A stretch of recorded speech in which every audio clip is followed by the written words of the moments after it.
Hey all, my name is Nicolazzo, and I'm an associate professor of trans studies and education at the University of Arizona.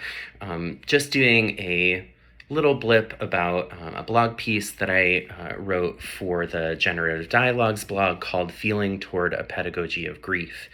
Um, in this piece, I use a couple different moments to kind of think through and effectively kind of feel through what grief might mean and how it might transform how we move in institutions of higher education. Specifically, I think about the loss of my mother. She passed away on August 27th, 2020. So about 6 months into what we've now been calling the COVID pandemic. And I also think about a piece that Alexander Chi wrote for the New York Times, thinking about parallels between the AIDS epidemic and the COVID pandemic.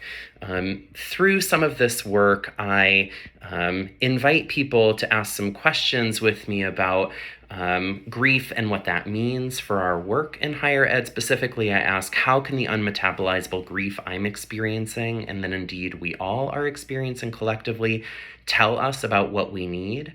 How can our being broken through grief and loss be a signal for modes of educational praxis? And how can grief usher in a sense of softness, both toward ourselves and others, that has been long missing in a field that continues to turn more fully toward an objective, standards-based practice?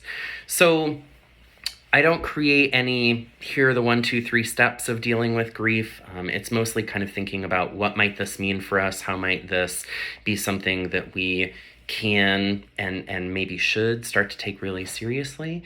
Invite you and other folks to really think and feel with me through how grief augments and necessarily shifts our entire mode of being in higher education.